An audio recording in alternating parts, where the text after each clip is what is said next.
आप निचोड़ेंगे रस उतना ही आएगा। तो इधर से वो दलाल उनको सूचना देते हैं और सरकारी महकमा उधर से एक्टिव होता है, फिर बैकफुट पर आता है, फिर छापेमारी, फिर पैसे की उगाही, फिर पैसे का बंदरबाट। ये सब चल रहा है। मैंने आपको एग्जांपल दिया ना कि लीगल डिपार्टमेंट जो है सहारा का, वो कई चीजों को अटका रहा है, भटका रहा है, कह रहा है आज अगर चाहे सहारा आज अगर चाहे तो 10,000 करोड़ रुपए दिया जा सकता है आराम से।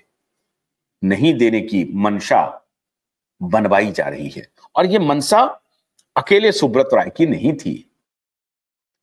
और सुब्रत राय अगर इन लोगों से घिरे थे तो जाहिर है सुब्रत राय की गलती थी। सुब्रत राय को व्यक्ति की पहचान नहीं थी, सुब्रत राय को ईमानदार लोगों की पहचान नहीं थी, सुब्रत राय ईमानदारी से अपने काम को आगे बढ़ाना नहीं चाहते थे। क्यों ऐसा करना चाहते थे, क्यों ऐसा कर रहे थे वो? तो यह हस्र तो होना ही था। सुब्रत राय को आप पाक साफ कैसे कह सकते हैं? नहीं कह सकते हैं। ठीक है, वो मेहनत कर रहे थे, लेकिन जिस व्यक्ति को इतना इल्म नहीं हो कि वो उनके आसपास कौन लोग हैं, कौन उनको सलाह दे रहे हैं, कौन धूर्त है, कौन ईमानदार है, कौन मेहनती है, कौन कंपनी के बारे में अच्छा सोच रहा है, कौन कंपनी को डुबाना चाह रहा है, अगर ये इल्म मुखिया को नहीं है तो फिर वो मुखिया बनने लायक नहीं है। किसी भी संगठन में अगर मुखिया को ये इल्म नहीं हो कि हमारा जो मातहत है, हमारे जो सहयोगी हैं, उनकी मंशा क्या है, उनके दिल में क्या चल रहा है, उनके मन में क्या चल रहा है।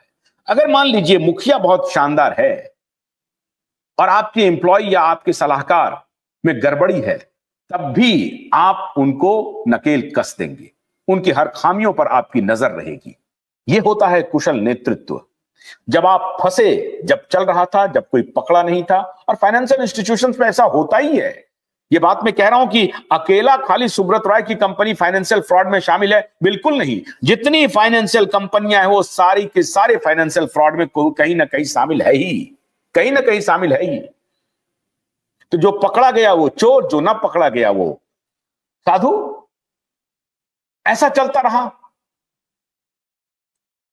आज भी हमारे निवेशक बंधु ये तलाश नहीं कर रहे हैं कि वो दलाल हैं कौन, किसने इस कंपनी को तबाह किया, किसने तबाह किया। और जिस किसी ने भी तबाह किया आज भी कंपनी को उबारने के लिए तैयार नहीं है। पुख्ता जानकारी मुझे मिल रही है कि कंपनी के ऊपर के लोग चाहते हैं, नीचे वाले जो कुछ लोग हैं वो राय दे देते हैं कि नहीं नहीं, अरे वो सब तो केस होगा, 86,000 करोड़ रुपए में अगर हम 5,000 करोड़ रुपए फेंक देंगे सरकार पर, 4-5,000 करोड़ रुपए फेंक देंगे अदालत में, तो फैसला हमारे पक्ष में आ जाएगा और बाकी सब कुछ तो सेटल हो चुका है, बाकी सबको सेटल डाउन करके कर देंगे काम, 86,000 करोड़ की देनदानी से बच जाएंगे। और फिर ये मानस बना देंगे, संजय नायक आकर के कहेंगे अरे डूब गया डूब गया डूब गया, पैसा डूब गया। इस तरह की प्लानिंग शुरू कर देंगे। ऐसी राय भी दी जा रही है, मुझे पुख्ता जानकारी मिल रही है, यह राय दी जा रही है कि जो बाहर सेट कर गए हैं वो सेट रही है, बाहर में कोई दिक्कत नहीं, आने की जरूरत नहीं है। और कुछ पैसा सरकार को और कुछ पैसा अदालत पर खर्च करके कुछ फेवरेबल डिसीजंस ले लिए जाएंगे। ये राय दी जा रही है, ऐसा होगा नहीं। सुप्रीम कोर्ट ऐसा करने वाला नहीं है, सुप्रीम कोर्ट ना ऐसा चलने देने वाला है, ये ध्यान रहे।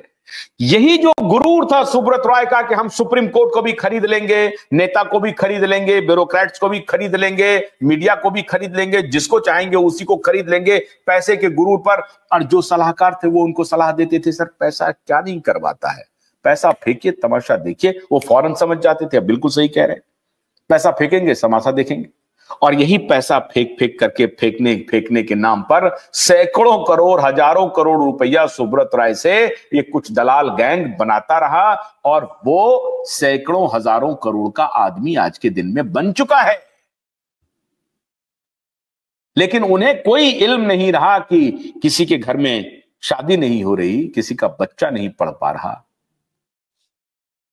हजारों लोगों की मौत हो गई, उन्हें इस बात की कोई चिंता नहीं थी। संवेदनहीन लोगों ने सुब्रत रॉय की कंपनी को तबाह कर दिया, और आज भी वो लोग, उनमें कोई संवेदना नहीं है, निकृष्टतम स्तर पर गिरे हुए लोग हैं। मैं हैरान हूं कि पैसे कहां लेके जाओगे? कुछ 2, 4, 5, 10 हजार, कुछ करोड़ रुपए अगर बना भी लोगे तो क्या इसी दुनिया में रहोगे? क्या ऐसा नहीं होने वाला है। कभी सोचो तो सही, लोग तुम्हें किस इज्जत से देखेंगे, किस निगाह से देखेंगे? लाखों करोड़ों लोगों की बद्दुआ लेकर के आप सोच रहे हो कि कुछ जमीन हड़प लें, कुछ पैसे निकाल लें, मार लें, हमारा क्या है, खा पी लें, यही दुनिया है क्या? इसके आगे दुनिया है। और ध्यान रहे, मैंने कल कहा था ना आपको कि उद्धव ठाकरे और आदित्य ठाकरे ने भी सोचा था कि हम कोर्ट मैनेज कर लेंगे, सबको मैनेज कर लेंगे, कर तो लिया मैनेज, ऊपर वाले को मैनेज नहीं कर सके। आज मिट्टी में मिल गई उनकी पार्टी, उद्धव ठाकरे की पार्टी मिट्टी में मिल गई, और साथ साथ कांग्रेस भी मिट्टी में मिल गया, और उनके साथ शरद पवार भी मिट्टी में मिल गए। जो जो साथ में गए पापियों के, वो सब मिट्टी में मिल गए महाराष्ट्र में। तो ऊपर वाले की लाठी में साहब इतनी चोट होती है कि आवाज नहीं होती, बस लाठी चलती है। लाठी चल गई उद्धव ठाकरे और आदित्य ठाकरे पर, मिट्टी में मिल गए वो, उनके सारे पाप का नतीजा अब सामने आ गया। तो ऐसे लोग जो आज भी सुब्रत राय और उनके परिवार को यह सलाह देने में लगे हुए हैं कि 5,000 करोड़ रुपए तो हम अदालत में फेंक देंगे और 10,000 करोड़ रुपए सरकार को मार देंगे, 85-86 हजार करोड़ रुपए गबन करके भाग जाएंगे, कहां से हम दे पाएंगे? यह सलाह आज भी दिया जा रहा है।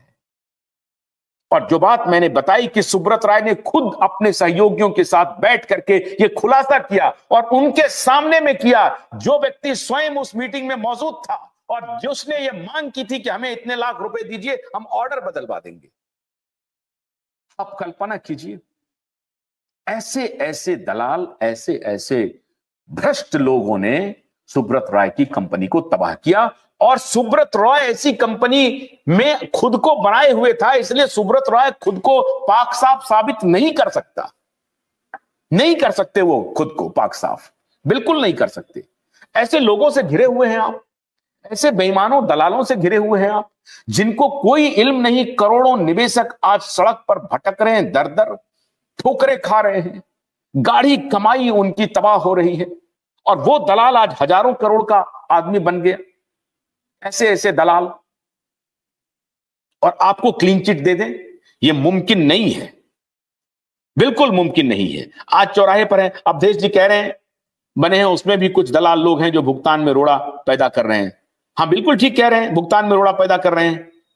अवधेश जी आप अच्छे इंसान हैं, मैं जानता हूं आपकी भावना बहुत अच्छी है। देखिए मेरी भी भावना है बहुत अच्छी, ग्रुप को लेकर के, कंपनी को लेकर के। मैं चाहता हूं कि कंपनी खड़ी हो जाए, मैं कभी ये नहीं चाहूंगा कि कंपनी खड़ी नहीं हो, मैं हमेशा चाहता हूं। लेकिन मैं बार बार कह रहा हूं कि कुछ दलालों ने, और वो दलाल गिनती के हैं, 2, 4, 5, 10, उनकी संख्या 50 में भी नहीं है, मैं बता रहा हूं आपको, जिन्होंने पूरी तरह से आज करोड़ों लोगों को हाशिए पर लाके खड़ा कर दिया है। नीरज चतुर्वेदी जी, अम्मी लाल जी बोलिए, क्या यह बात सही है? क्या यह बात सही है कि दलालों ने सहारा को डुबो दिया, या अभी भी आप कह रहे हैं नहीं नहीं नहीं सर गलती हो जाएगी, सब ठीक हो जाएगा? झूठ मत बोलिएगा, बोलिए अम्मी लाल जी। आप मेरे को तो मैं पूछ तो रहा हूं आपको। क्या क्या कह रहे हैं? मैंने बोला झूठ बोलता हूँ, इसलिए मैं क्या बोलूंगा, मैं तो झूठ सच्चाई के लिए आप बैठे हैं, पत्रकार, आप बताइए जो सच्चाई है वो बताइए। आवाज नहीं आ रही है सर।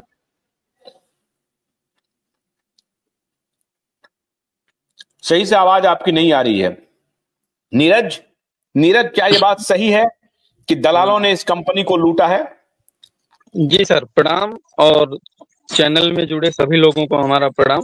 बिल्कुल सर, ये बात कहीं ना कहीं बिल्कुल सत्य है कि कहीं ना कहीं कारपोरेट शिकार तो हुआ है, और अंदर के लोगों ने ही किया है सर, इससे मना नहीं किया जा सकता है। ये तो सर बिल्कुल आप जरूरत है, बिल्कुल बिल्कुल सर, हम तो अभी कमेंट भी आपको किए थे कि सर ऐसे लोगों का नाम तुरंत बताया जाए,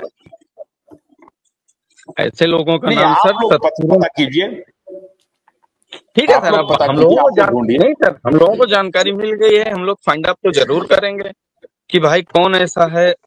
अगर हम लोगों के कानों तक बात आ गई है सर, तो हम लोग जरूर पता करेंगे। और सर आज आपके जो थंबनेल में वो जो हमने लेटर देखा था, वो सर हाँ वही लेटर है ना जो हाउसिंग का आ रहा है निवेशकों के पास, एजेंटों के पास, कि भैया आप इनको क्लियर करा के दीजिए। हाँ, ये एफिडेविट है। हाँ सर, हाँ हाँ सर, ये एफिडेविट है, ये बन रहा है, इसमें निवेशक का आधार कार्ड और उसका सिग्नेचर सर लग रहा है हाँ ये। लेकिन सर इसमें एक समस्या ये आ रही है कि हाँ जिस एजेंट का नाम सर लेके आ रहा है लिस्ट में कि ये एजेंट है, उसकी ये पार्टी है, बट सर उस लिस्ट में एक कॉमन कमी है, मैं आपको बता देता हूँ कि उस निवेशक का जो हाउसिंग से कन्वर्ट किया गया था सर किसी भी सोसाइटी में, जहां जो सोसाइटी चल रही थी जिस राज्य में, सर उस निवेशक को एजेंट कैसे ट्रेस करेगा? उसका एड्रेस तो उसमें आ ही नहीं रहा है। अभी तो निवेशक परेशान थे सर, उनका पैसा एजेंट नहीं दिला पा रहा था, लेकिन सर अब ये नई मुसीबत कुछ सब एजेंट को